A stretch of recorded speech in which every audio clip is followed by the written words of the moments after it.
जोहार देख रहे हैं आप द भारत मित्र। आपके साथ मैं आरती सिंह और मेरे साथ हैं देवेंद्र भैया। देखिए, इन दिनों झारखंड की राजनीति में सब कुछ ठीक ठाक नहीं चल रहा है, ऐसा लग रहा है। क्योंकि इस वक्त पूजा का मौसम है, त्योहारी मौसम है, इसके बावजूद छिटपुट ऐसी चीजें हैं जो आपका ध्यान उस ओर खींच लेंगी। दरअसल चूंकि पूजा है, छुट्टियों का मौसम चल रहा है, तो लोग अभी ज्यादा फोकस नहीं कर पा रहे हैं, लेकिन ये अब हमारा काम है कि हम इन चीजों पर आपका ध्यान खींचे। और इसलिए ये मुद्दा आगे और बड़ा होने वाला है, तो आपको ये जानना चाहिए कि फिलहाल चल क्या रहा है। दरअसल अभी कुछ दिन पहले ही देखिए, कांग्रेस विधायक और मंत्री भी हैं शिल्पी नेहा तिर्की, उनके खिलाफ एक याचिका दाखिल की गई है। क्यों याचिका दाखिल की गई है आपको भी पता है, उनके जाति प्रमाण पत्र को लेकर। लेकिन क्या ये सिलसिला यहीं थम गया? नहीं, ये सिलसिला बढ़ चला है। बढ़ा इसलिए है क्योंकि अब रडार पर आ गए हैं दशरथ गागराई, जो जेएमएम विधायक हैं, और अब रडार पर आ गए हैं आजसू विधायक, मांडू से इकलौते विधायक हैं आजसू के तिवारी महतो, जो निर्मल महतो के नाम से भी जाने जाते हैं। लेकिन ऐसा हो क्या रहा है? क्या ये आरोप प्रत्यारोप है, ये बस खेल खेल में हो रहा है, क्या वाकई इसके पीछे कुछ तथ्य हैं जिससे आप अगर जाति प्रमाण पत्र को लेकर सवाल उठा रहे हैं तो उन सवालों में कोई दम भी है, कुछ सच्चाई भी है?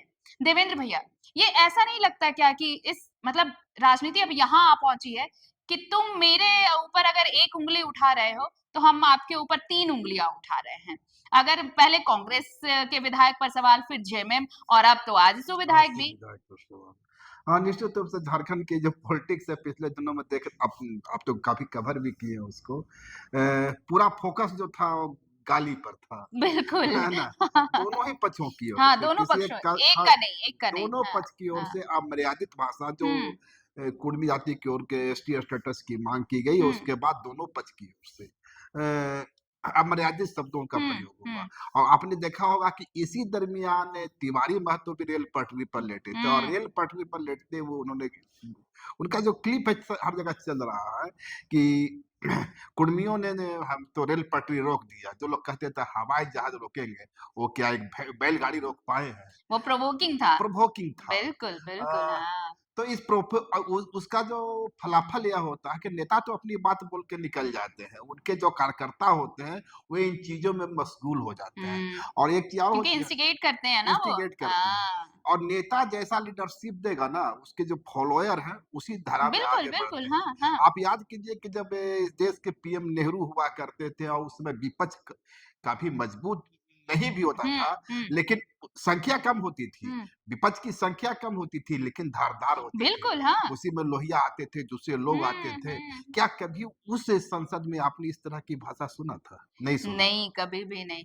अमर्यादित भाषा का मतलब इस्तेमाल नहीं किया जाता था। लोकतंत्र की जड़ें जैसे जैसे जमीन तक पहुंची, नीचे पहुंची, हम्म, तो जो देशज स्वर है और वो फूट खटास पड़े। भाषा है ना, हाँ। उसका इस्तेमाल होने लगा। हम्म, क्योंकि गाली के बाद निकल गया, याद होगा आपको सम्राट चौधरी बिहार बिहार, बिहार बिहार। वो उन्होंने अपनी काबिलियत बताते हुए कहा कि जब मुझ पे जिम्मेवारी सौंपी गई, दायित्व सौंपा गया, तो मैंने जी भर के नेता विपक्ष को गरियाया। खुलेआम बोल रहे हाँ, वो हैं, तो खुलेआम बोल रहे हैं और वो फक्र भी महसूस कर फख्र रहे हैं, वो महसूस कर गर्व रहे से हैं। कह रहे हैं कि मैंने जी भर के गाली दी है अब जी। बताइए हाँ। कि जब नेता इस तरह के होंगे तो उनके जो फॉलोअर होंगे कैसे और होंगे? गाली देना, जब एक राजनेता खुद को समझता है कि ये बहुत प्राउड फील करा रहा है, तो आपके पीछे जो चल रहे हैं वही सीखेंगे। और राजनीति में एक अंधभक्ति का दौर होता है, हर नेता का एक फैन फॉलोइंग होता है, और कुछ उसमें अंधभक्त भी होते हैं। हम्म, उन्हें लगता है कि भाई हम ये जो हमारे नेताजी जो बोल रहे हैं वो सत्य सनातन और क्या बोलते हैं, सत्यम शिवम सत्यम। सुंदरम, सब कुछ यही। खैर यही सच है। इसी चीजों से निकल करके अब जो दो मुद्दे सामने आ रहे हैं, दो मुद्दे सामने आ रहे हैं।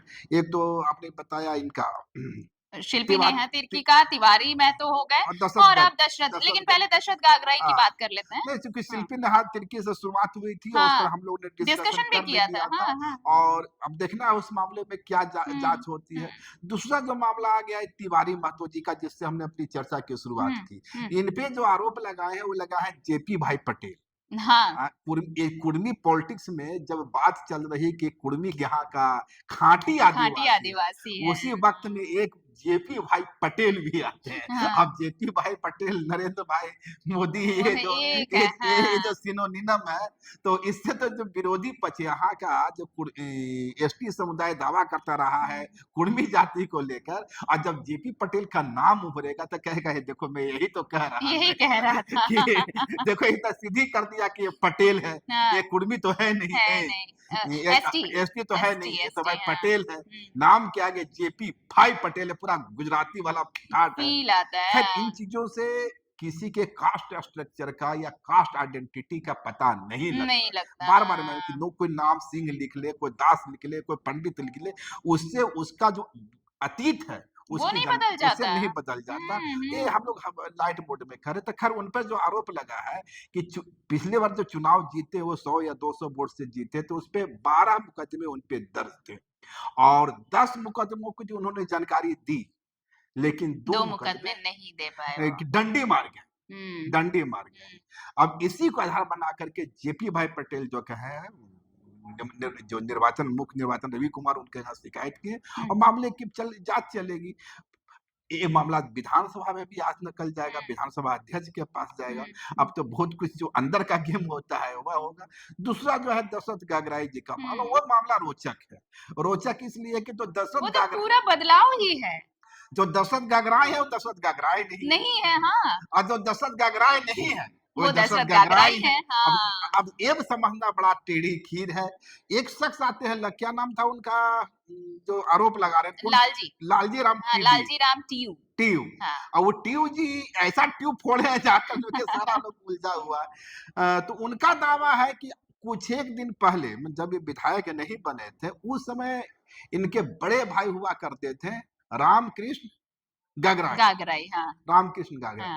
रामकृष्ण गगराय से किसी अर्ध सनबैल में नौकरी करते थे, वहां उनके जरा कोई छोटे मोटे सामानों की चोरी हुई थी, आरोप उन पे लगे थे। बाद में उनका जब इस मामले में जांच होने लगी, इसी बीच उनका ट्रांसफर हो गया, आरोप लगाने वाले का भी ट्रांसफर हो गया, हुँ, दोनों का ट्रांसफर हो गया। हुँ। वो मामला वही वहीं रफ़ा-दफ़ा। रफा, हुँ, पर वे भयभीत हो गए थे, और जब वो भयभीत हो गए तो उनका छोटा भाई जो दशरथ गागराई है वे उनके बदले चला गया नौकरी करने के लिए।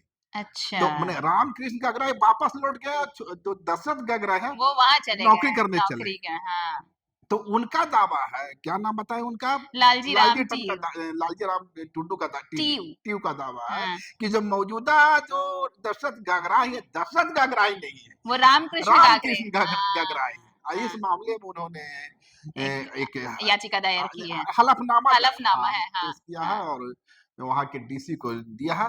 लेकिन दशरथ गगराई से कल मेरी बात हो रही थी, उन्होंने कहा कि आप लोग तो पत्रकार हैं, इसको समझने की कोशिश कीजिए, डिकोड कीजिए मामला कहाँ है, हुँ। क्योंकि जो आदमी है इस पर तो ऑलरेडी लालजी राम पर एक बच्ची के साथ अनाचार का मामला दर्ज है हाँ, और लालजी पे देखिए पॉक्सो के तहत पॉक्सो मामला का नाम दर्ज दर्ज है। है, तो इसका तो हाँ। अतीत ये है, कई थानों में मामले दर्ज हैं जहां से हुँ, उगाही करता रहा है। इसका मुख्य काम है उगाही करना। हम अब आप कोई नहीं होते हैं लालजी राम पर आरोप लगाने वाले को क्या मकसद से कर रहे हुँ, हैं, हुँ, पर चूंकि ये विधायक जी का बयान है और बाकायदे कई अखबारों में छप चुका है। अब सवाल है कि दोनों का मकसद क्या है। हुँ, देखिए वहाँ जो जेपी भाई पटेल हैं वो 100-200 वोट से चुनाव हारे हैं। हुँ। उन्हें लगता है कि यदि थोड़ा-सा सत्ता का फेवर मुझे मिल गया होता, कल्पना भाभी एक बार चल आई होती, हल्की तो झलक शायद आज तस्वीर अलग होती। तस्वीर अलग होती। हाँ, पर उनके साथ त्रासदी यह है कि वे थे जेएमएम में,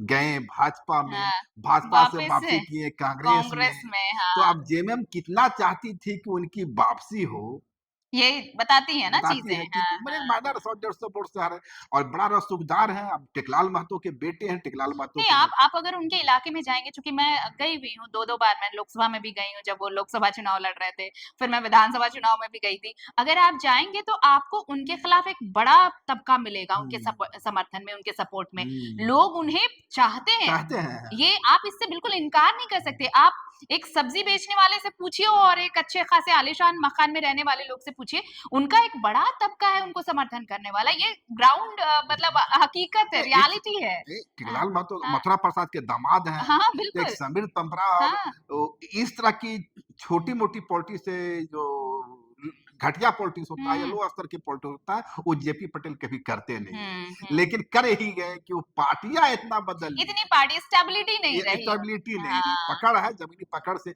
और एक बता दिया होगा, पिछला जब विधानसभा चल रहा था उसमें हम लोग ने उनका इंटरव्यू किया था, हाँ। उस इंटरव्यू में उन्होंने दावा किया था कि मैं इसी विधानसभा में वापस आऊंगा। हम्म। देवेंद्र जी नोट कर ली, इसी विधानसभा सभा में में मैं वापस वापस आऊंगा। आऊंगा। तो हो सकता है इसके पीछे उनका ही हो, इस प्लानिंग के तहत वो एक चीजें कर रहे हो। हम्म अब रहा दशरथ गगराई जी के साथ क्या हो गया, हम्म ये जो लालजी राम है इस तरह की कहानी, आपको याद होगा कि जब पिछली बार सरकार बनी थी हम्म हेमंत टू, हम्म तो किनके, और जब चंपाई सोरेन पाला बदल रहे थे, तो हम्म किन किन चेहरों के बारे में चर्चा हो रही थी कि दशरथ गए ये जो चंपाई सोरेन के साथ जा सकते हैं। हम्म। लक्ष्मण दशरथ गगराय को चंपाई सोरेन का सबसे विश्वसनीय नाम बताया बिल्कुल। गया। हाँ हाँ। वो जो पोटा के संजीव सरदार हैं, पोटका के।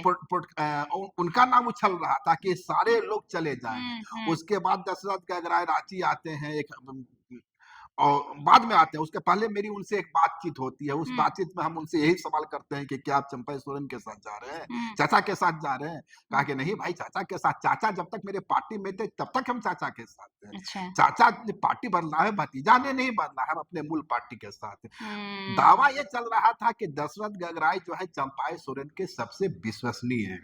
हम्म संजीव सरदार का भी नाम उछला था, दोनों में से कोई नहीं है। हम्म बाद में जब हेमंत टू सरकार का निर्माण हुआ हम्म और चूंकि चंपाई सोरेन बाहर चले गए थे, तब हुआ कि भाई मंत्री पद किसको मिलेगा। हम्म। दशरथ गगराय तब भी मंत्री पद के जबरदस्त दावे, हो जनजाति से आते हैं, बड़ा चेहरा हाँ है, हाँ तिरपी। बिल्कुल। और एक हाँ। बताओ यार, हराए किसको है वो? झारखंड की पॉलिटिक्स में जो चीफ मिनिस्टर रहे हैं अर्जुन मुंडा, अर्जुन मुंडा। उसको राजनीतिक अंधेरे में डाल चुके बिल्कुल। हैं। और ये बहुत बड़ी सफलता है, आप कहिए कि सिर्फ जीत नहीं है, ये बड़ी जीत है। लगातार 3 बार जीतते हैं। लगातार 3 बार। हाँ। और अर्जुन मुंडा जैसे शख्स को पराजित कर उनका राजनीतिक प्रभाव कर देते हैं भाई। बिल्कुल अब वहां बिल्कुल। से हटाते हैं, खुट्टी हाँ। आते हैं, खुट्टी चुनाव हार जाते हैं वे। आप सोचिए, सरायकेला से हटे वो, हाँ, हारे तो वहां से हटे, खूंटी आए, खूंटी हारे, और अब ऐसा लगता है जैसे एक अर्ध विराम, आप कह सकते हैं, विराम तो मैं नहीं ये कहूंगी, ग्राम राजनीति में लेकिन एक अर्ध विराम तो जरूर लग गया है।